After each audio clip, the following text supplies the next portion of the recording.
This is VK6ARN, Newswest. We are a community organisation and we've been serving up the best amateur radio news in Australia since 1931.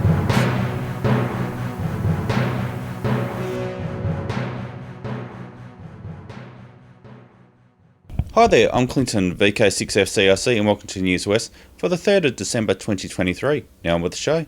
G'day from WARG. This is VK6RRG, call sign of the Radio Repeater Group. This is WARG News. I'm Mark, VK6FIVE, telling you that our final meeting for 2023 is Monday, December the 4th. Hope to see you there if you can make it. We're at number 12, Australia 2 Drive, all the way down the end past the Yacht Club on the left. Doors open at 7 p.m. for a 7:30 p.m. start. We've got tea, we've got coffee, we've got bickies. I'm reliably informed that there's going to be some home-baked munchies. So, well, you know, come along for those if nothing else. Plenty of time to catch up, have a bit of a chit-chat before and after the meeting. Now, WARG News. Our ACMA validation notice has arrived, giving us a chance to review our licensing prior to the 5-year renewal. The upcoming change to class licensing does not apply to repeaters and beacons. They remain as apparatus licenses and still need paying, still have a degree of interference protection. Our active sites will naturally be renewed, but we need to consider what we do with the previous Category VK6RCT license, as we no longer have the site. Do we retain the call sign in case we find a future site, or relinquish and reset up later on? Also, we still have 3 advanced licenses we are paying for. VK6RRG, our club call sign, VK6BBS, packet service at Wireless Hill, and VK6BBR, the old call sign from the packet station at Roleystone. We have only been offered 1-year renewal for these, as they should transition to the class license and be free from then on. Other WARG news, Matt, VK6 Mike Lima, volunteered in October to step up as secretary, as the position is currently vacant. This should be a decision made on Monday. We still need to set a date for re-guying work Busy Bee at 6RLM.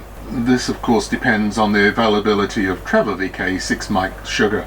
Also, we need to move our old equipment storage container from the Hillview Scout site. However, the old box is very rusty and likely not in a fit state to transfer. Accordingly, the November meeting passed a motion to investigate purchase of a replacement container and also investigate other storage options. Following the meeting, we were offered another container for free. If we cover the costs and effort of moving it, this may be a suitable way forward.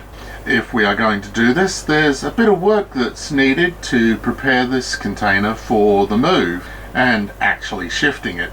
So there's a lot of things going on at WARG at the moment, and you can come along tomorrow night to the meeting, be part of the discussion, be part of making a difference in amateur radio in WA.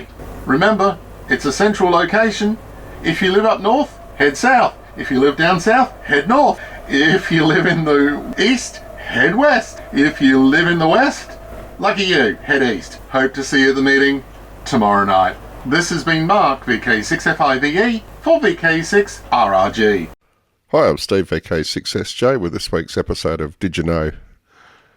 In the past, amateur radio has played a more significant role in emergency communications than seems to be the case now. 30 to 40 years ago, hams were the experts in radio and could weave their magic to assist the community in times of need. These days, the table's mostly turned and emergency services have their own highly skilled teams with vast networks covering a large chunk of the state, 000 call centres, tactical comms plans, etc., to the point where now we're only involved in emergency communications at a volunteer level and then only in small pockets. Peel Amateur Radio Group are one such group, and Wyson another, although I can't say I know much about Wyson's activities. Sounds like a good article for Wyson to produce, eh? PARG work closely with their local SCS team and I believe provide a lot of value to the equation with data comms trailers and trained operators, etc.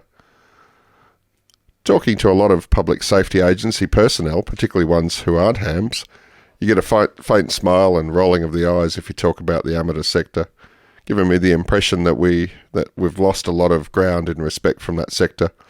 I'm not going to delve into the whys of that, but because it's non-productive. Having said that, there are a lot of hams who are also members of various volunteer and professional emergency service organisations. So there's a latent opportunity, I believe, in starting that conversation with the emergency services sector and rebuilding that relationship, albeit in a different way to the past. I think it's also incumbent on the various clubs to also engage at a more local level, and perhaps organisations like the WIA to engage with public safety agencies on a national scale to see what assistance from the amateur sector would be of value. On that note, I think the conversation needs to revolve around what the emergency services sector would value, not just what we would enjoy delivering. In addition, providing the use of our stations, including repeaters, during an emergency, on their terms, not ours.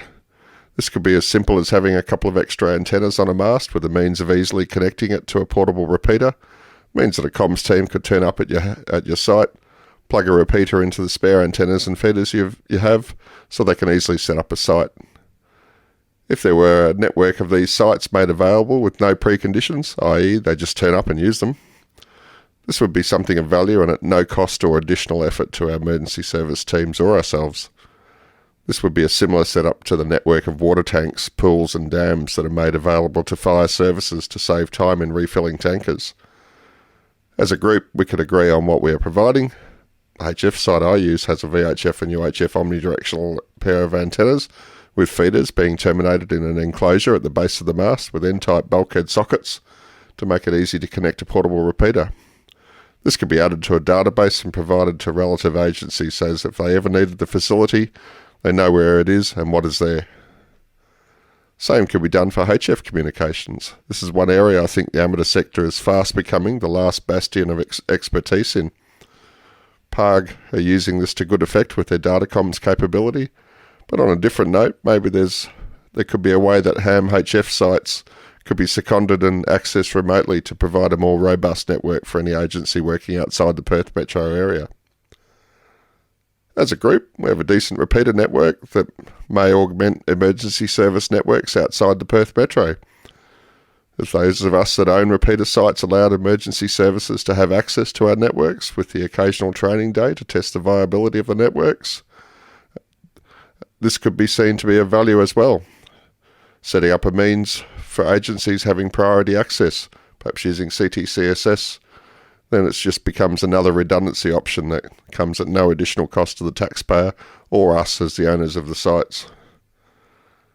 These are things that help us to justify the continued access to spectrum that we currently enjoy.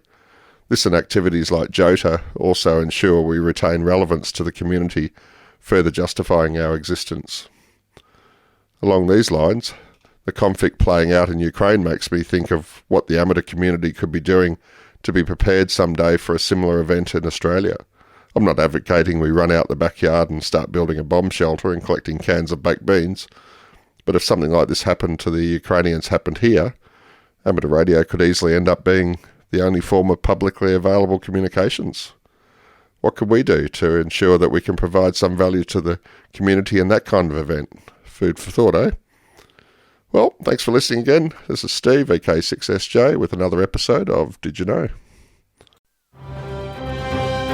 Covering Western Australia and beyond, this is Newswest, brought to you by WA Amateur Radio News, on air, online and on demand. This is VK6ARN, and I'm Mark, VK4MHQ. Hello everyone, this is Clive, VK6 Charlie Sierra Whiskey, reminding you that the Radio Amateurs Old Timers Club of Australia's December Bulletin goes to air tomorrow. This month, as well as the latest club news, I'll be relating a recent story regarding some pitfalls when hiring a Tesla EV. This will be followed by an AI-generated discussion on the history of the transistor and its early development.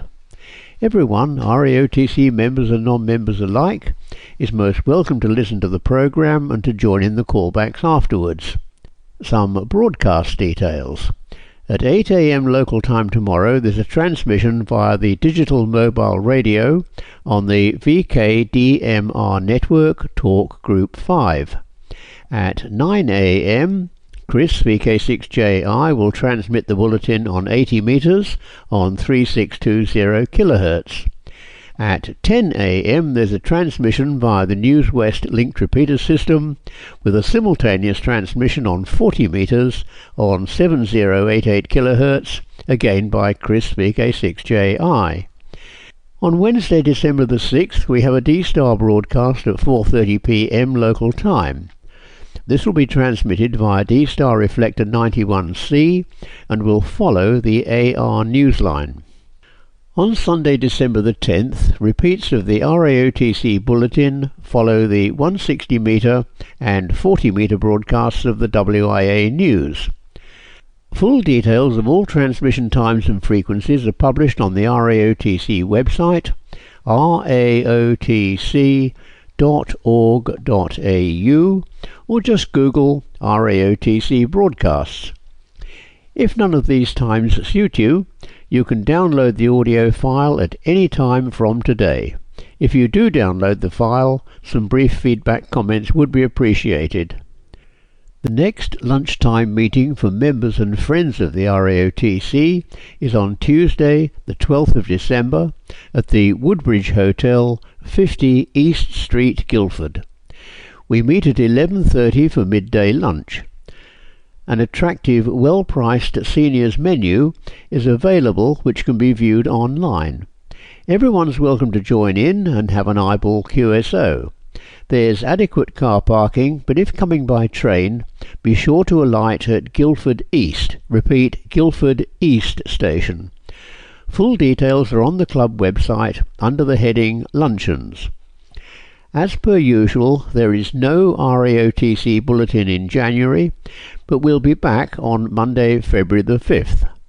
Best wishes to everyone for a Merry Christmas and a happy, healthy and safe New Year. Once again, tune in tomorrow for the December broadcast, and we look forward to hearing your call sign in the callbacks. 73 from Clive, VK6CSW. Hi, just a little note about VK6RRG and the WAG Technical and General Net. Having it run every Sunday morning on VK6RLM, that's 146.750, or Channel 3 in the old money. And it starts at 10:30 a.m. this morning. Of course, if you're listening in the evening, it's next week. Apologies for my absence and patchy contributions over the last few weeks. I've been messing with medical stuff, making doctors more wealthy and pharmacists my favourite drug dealers. Perhaps I'll start an 80-metre net so I can give you the gory details. But nevertheless, amateur radio keeps rolling along as it does. You would have seen the recent announcements by the ACMA that all's well with the planning for the handing over of exam and licensing processes and the implementation in February of the class licence. The ACMA also said that they will have information on the surrender of amateur licences and eligibility for a pro-rata refund of the tax paid. This will affect people who have recently renewed their licence or are just about to. What is still of concern is how the ACMA plans to address the high power issue, as they were proposing to make some confusing adaptation of the scientific licence. This looks like it will become unnecessarily complex, considering that many other countries working under the HAREC qualifications for amateur radio are allowing high power operation, and apparently nobody's dying. Russ's submission to the ACMA dealt with the high power issue in detail, giving evidence-based suggestions to the regulator to support the introduction of 1 kilowatt for advanced operators in Australia. Russ's submission also included the research paper by Dr. Andrew Smith, which concluded that there was no evidence anywhere that neither amateur radio operators, their families, nor innocent bystanders, nobody, has been harmed by an amateur radio station operating at 1 kilowatt. There are also issues about club call signs and special event call signs. They seem to have come up with some rather silly ideas about how they can be issued and used, so hopefully there's been enough feedback from RASA and other people to make them put together some sensible arrangements. All we can do is wait and see if common sense will prevail. I'm Bob VK6POP. If you happen to listen to the right part of the 80 metre band on a Tuesday evening, you might hear something that sounds like this.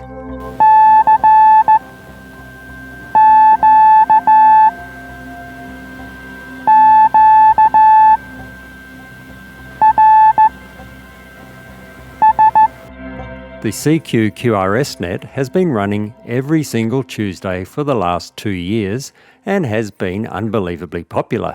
There are usually half a dozen, and a couple of times up to 18 stations, popping in and out when they can over the 4 or 5 hours. The aim is to encourage new CW operators to have a go at slow CW in a safe and really friendly environment, where slow speed and lots of mistakes are par for the course. It's all about having a go, starting with a basic call sign and RST exchange, then over time getting better and better. The net also attracts its fair share of old-timers who enjoy helping others to have a go or just to enjoy the banter.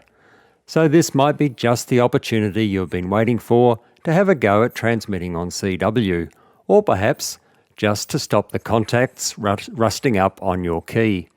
Doesn't matter whether you're brand new to the code or if you're an old-timer who would like to have a bit of fun and help encourage new operators by having simple, safe QSOs at their speed, we'd love to have you join in.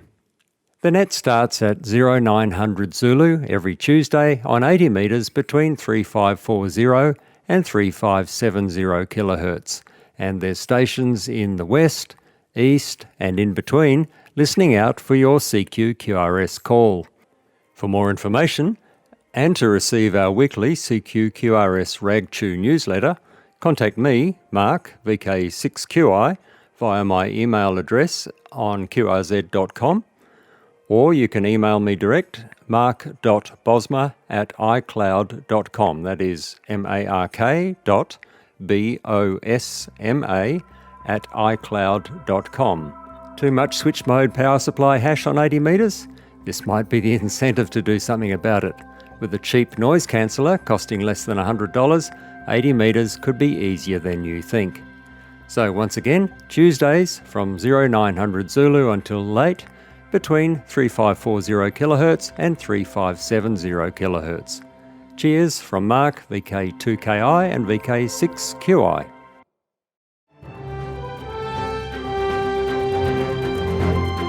This is VK6ARN and you're listening to Newswest.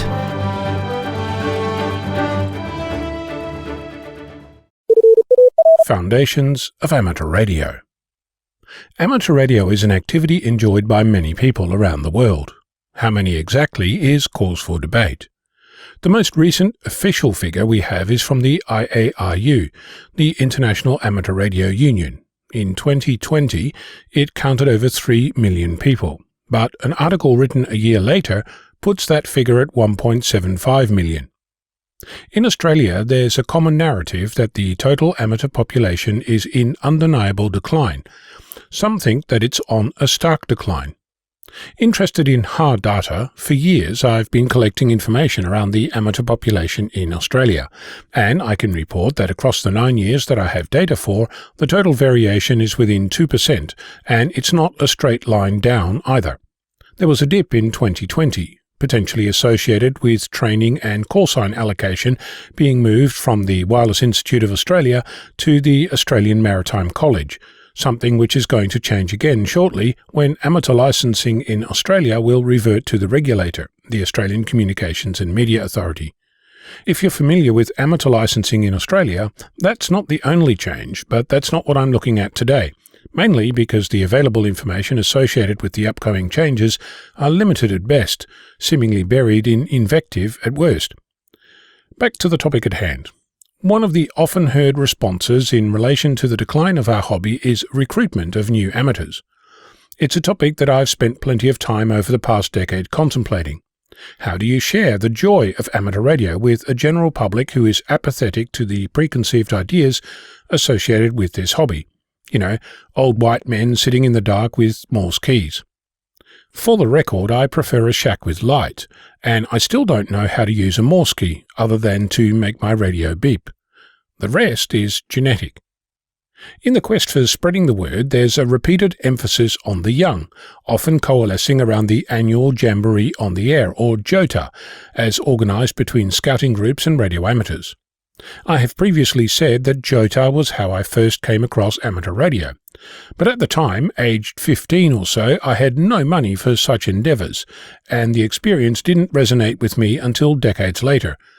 So you could argue that this is what changed me into an amateur, but the reality is that I had to come across the hobby a few more times before I got interested enough to investigate, something which I have spoken about before. In short, Meg, then Victor Kilo 6 Lima Uniform X-Ray, introduced me to the concept of controlling a 2.4 GHz drone using higher power than was permitted with standard Wi-Fi equipment. I was hooked and got my license less than a month later. I then discovered that I needed more permissions and set about studying, only to get distracted with everything I could already do. I'm still being distracted today.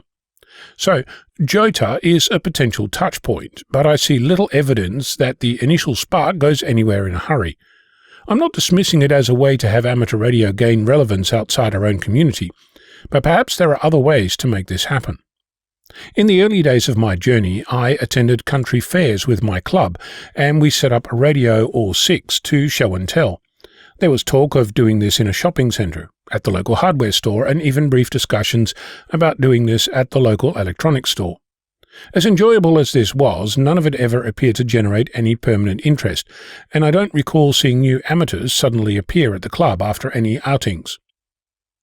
Last week, Glyn, Victor Kilo 6 Papa Alpha Whiskey and I set up at the local airport, Yankee Papa Papa Hotel. That's Perth International Airport, if you're not familiar with the designation allocated by the United Nations arm ICAO, or the International Civil Aviation Organisation. Perth has a public viewing area. It's situated at the southwestern end of runway 0321. It's an elevated position with minimal shade, some seating, and you're 320 metres from the runway centre line. It's a place where plane spotters congregate, and now a few radio amateurs.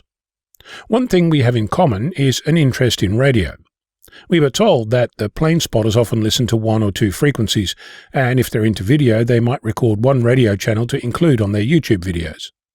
When Glenn and I visited, we had a few radios with us. When I say few, in amateur terms, we only had about 5 or so, but I suppose that comes with the territory. As it happens, admittedly not by accident, our radios could receive airband frequencies. So we could tune to Perth Tower, Perth Arrival, Perth Ground, Perth Departure, and Melbourne Central, all at the same time. Next time we'll likely bring some HF gear so we can also listen to HF aviation frequencies as well. While I was hosting F-Troop, the weekly net for new and returning amateurs, midnight UTC every Saturday morning for an hour, Glyn was busy talking and sharing with the plane spotting community. There were conversations around what radios and antennas to use, how you could tune to more than one frequency at the same time, how you could use software-defined radios, how to set up radios so you could have different channels appear at the left or the right, in the middle or somewhere in between, which will allow you to focus on a particular radio call as it happens. Also, I should mention a piece of software called RTL Airband, which allows you to use an RTL SDR dongle to do this at home, but I digress. There was a steady stream of people looking at planes, and their age was surprising, aged 3 to 93 or so. Of course, not all were into the radio, but plenty were. Afterwards, it occurred to us that there might be other venues like this, attracting people who are interested in radio for their own purposes. I have no doubt that we'll be back to Perth Airport, but I suspect we'll also see if we can find other spotters. Train, ship, and other airports come to mind immediately. I can't wait to learn about other people's uses and interests in radio, even if radio isn't the main attraction in their hobby. Perhaps you can think of some that you'd like to share. Getting on air and making noise is one way to get outside, but publicly listening to frequencies that others are interested in is a perfect excuse to play with radios. I'm Ono, Victor Kilo 6, Foxtrot Lima, Alpha Bravo. This is Newswest, your amateur radio news on VK6ARN, originating on the Newswest linked repeater network and HF relays. Good morning, this is Roy, VK6 X-Ray Victor, with the helpline for today. A brand new month. Happy December, everyone. 3rd of December 2023. What do I have for you today? Well, I've got a Uniden 40-channel UHF CB, I presume, mobile unit for $100. I have a Kenwood Tango Sierra 711 Alpha 2-meter transceiver, $350. There's a Kenwood Tango Sierra 811 Alpha 70 centimeter 432 megahertz if you prefer transceiver, $350. A Kenwood Romeo 5000 communication receiver, $200. There's an ICOM 3200 Alpha 2-meter 70 centimeter transceiver with Kenwood Papa 10 power supply, $400 a pair. A Daiwa controller and rotator, $300. All units in very good working order. Comes with driveway warranty. You know what that means? Contact Barry, VK6 Alpha Delta India, on email bravo.juliet.burns@bigpond.com. That's bravo.juliet.burns, Bravo Uniform Romeo November Sierra at bigpond.com, or mobile 0428 959 771. Again, 0428 959 771. I also have a Flex transceiver, a 6700 transceiver, 3 years old but in pristine condition. Premium software-defined transceiver, comes with expert advice on how to use it, and version 3 firmware, asking $8K. Also an Acon A2000 amplifier, capable of 2 kilowatts into a dummy load, with about 85 watt drive, and has brand new tubes. And while it is the earlier version, comes with earlier and latest version controller, asking $6K for that or $12K for both as a package. Call Steve on his mobile 0447 767 518, 0447 767 518, or email to Sierra Tango Echo Victor Echo at Kennedy-SarahJuliet.com.au. That's Steve at Kennedy-SarahJuliet.com.au, Alpha Uniform. Did I give you his phone number? Yes, I did. That'll do for now, because my tongue gets caught between my teeth, and I can't do much about it. Must be getting old. This is Roy, VK6 X-Ray Victor. My email address is vk6xrayvictor@bigpond.com, or roy.watkins@bigpond.com will also get me. And until next week, I wish you well. 7-3. Hi there, it's Clinton, VK6FCRC, back with you. And did you know that Newswest is now on YouTube? Type in youtube.com/@Newswest weekly podcast